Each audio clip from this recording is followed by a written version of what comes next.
痛いことがあっても怪我しても病気しても全てチャンスとして使いこなすんだったらそれでいいと思います。今の、ご質問をまとめると、命にとって心地よいこと、命が健やかになることを続けていると。だから、多少痛い辛いっていうようなことは晴らせるようになってきた。でこのぐらいは晴らせるんじゃないかっていう見込みもつくようになってきた。そしてここから先はお医者さんにかかった方がいいんじゃないか、やっぱりこれは自分の力で何とかしようとするよりはお医者さんにすがった方がいいんじゃないかっていう見極める境目、見極めるポイントはどこにあるのかっていうことですね。そうです。これはね、自らの命だったら見極められますか？見極め、難しい。自分でもまだ難しい。見極めがね。そうか。わしの答えはね、もうすぐなの。その時になってみりゃわかる。今考えておいてもわからねえもんで。だってそれ頭で考えて、こういう時はこうだって定型を作っておいたって、その時になら必ずその定型からはみ出すでね。その時になりゃわかるって思ってます。で、わかるには情報が必要だね。わしは自分の体とか家族の体についてだったら、ここまでは大丈夫だっていうのは知ってるもんで、確かめたらわかるもんで、まず今までのケースは大丈夫だった。その時にならねえとわかんねえ。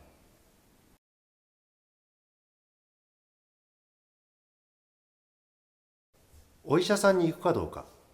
わしのね、胴体と首が別々になってたら、お医者さんにはね、連れて行かないでもらえたらって思います。それは葬儀屋さんがすることだね。で、同じように、はい、ここ、みぞおちに指をこうぎゅーっと入れて、ここをグリグリグリって回してみると、ここに石みたいな塊があるときは、こっから先はお医者さんではなく葬儀屋さんの領域です。わかるね。4日以内に葬儀屋さんのお世話になります。葬儀屋さんのお世話にならないで済むところでは、流れていってしまったのでって言って海に流したりとか鳥に食べていただいたりとか、できるところはしていいと思います。私もできればお葬式とかよりは鳥さんに食べていただこうっていうそっちの方なので、ここをこうもみもみしてもうすぐカチンって当たるので、石みたいな、本当石みたいな塊がここにできる。これ触れたことある人いるかな？この人そろそろ亡くなりそうって方がいたらね、大変だったねって言って周りの人たちの方たちのね、そうおもんばかりながらこっそりこうやって触ってみて硬くなってるから、そこから先はもうお医者さんにはどうにもできない。ただ亡くなる準備が始まってるってことだでね。どうだからそういう時はもう心配してもしょうがないだ。それからわしが子供が事故った時、骨折くらいまでは平気。ただお腹から内臓が出てたらお医者さん行きます。もちろん、もちろん。なんか見極めなんて簡単さ、そりゃ。そしてここからここ、この、大椎って言われてるこの首の付け根の骨から頭の後ろのこのへこみ始めてるところまで、ここからここまでを打った場合は、これは慎重に、かなり慎重に3日ぐらいは様子見ます。頭に何かに角のあるところに強打した場合も一応1日は様子見ます。ただお医者さんには多分どうにもできない。そういう時だってわしはその衝撃を受けた、頭打ったなら首のこっちに衝撃が来てるし、心に衝撃が来てるし、あっちこっちこう調節しながら、その心配しようとする人が周りにいたら全部角度をそらしながら、うちは血が出たら大丈夫ってなってるんでね、血が出たら大丈夫だ、あとは泣いときって言って、泣いたらすっきりするから、血出してよく涙流して泣いておきなさいっていうだけ。泣いたから良くなったよって言って堂々と店に来る。で、血出したから泣いた、血が出なかったら泣かないとか言うの。血出したら泣く、泣いたから良くなった、それでもすっきりです。ただここだけは注意って場所があるので、やっぱ頭部とここと、あと尾てい骨です。尾てい骨を強打した場合も、尾てい骨を直接に強打した場合と、こちらを強打した場合ね、後頭部です。後頭部も飛び出てるところだったらいいんだけどね、その下の部分、後頭部を強打した場合、そういう時にはあちこちをチェックします。お腹がどうなっているのか、生命の状況がどうなっているのかで、お腹がペコンってへこんでみぞおちが硬くなってたら、これはもしかしたらお医者さんに行った方がいいかもしれない。ペコンとへこんでね。ただお医者さんに行っても、わしが双方してもあんまり結果としては変わりがなくて、お医者さんに行くと理屈がついて煩わしいっていうだけだなっていう、そういう感じです。あんまり変わりはないです。結果わしの場合はね、いろいろ知ってるし、調整の仕方とか、緊急事態にね、棚添え方っていうのを知ってると、急所をこの1年の間にポツポツと全部で20ぐらいの急所をね、お話ししていくと思うね。そういうことも知ってるといいし、まず自分の知識の範囲内で棚添えても効きます。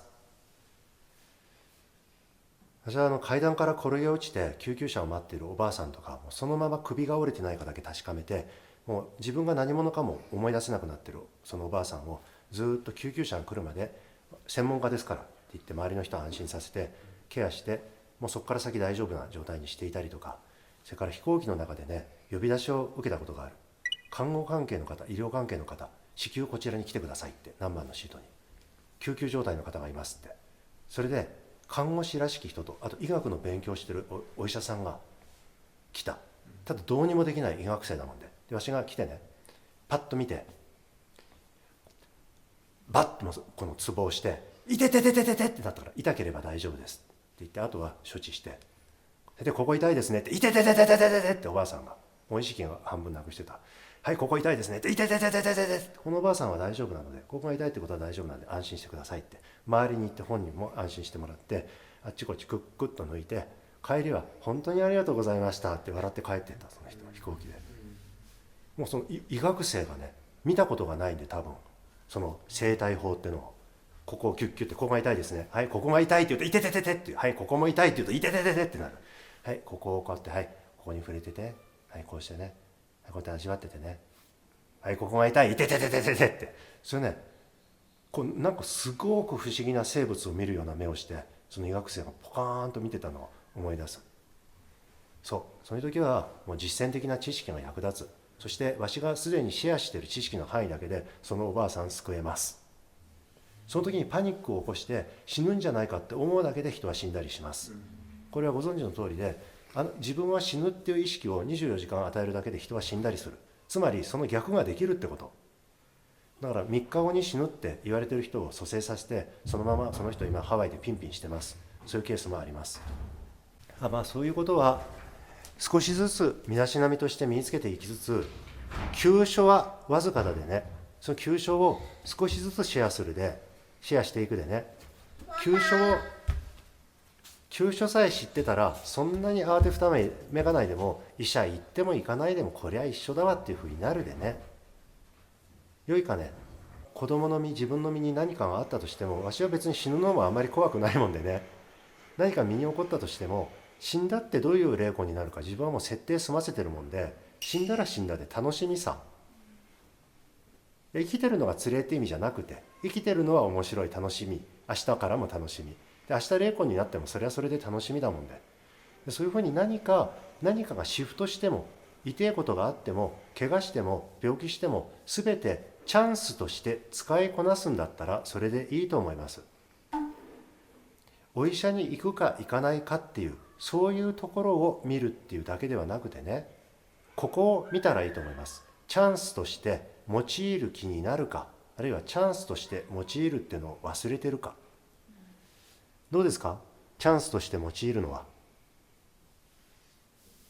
命をバージョンアップさせるチャンスとして用います。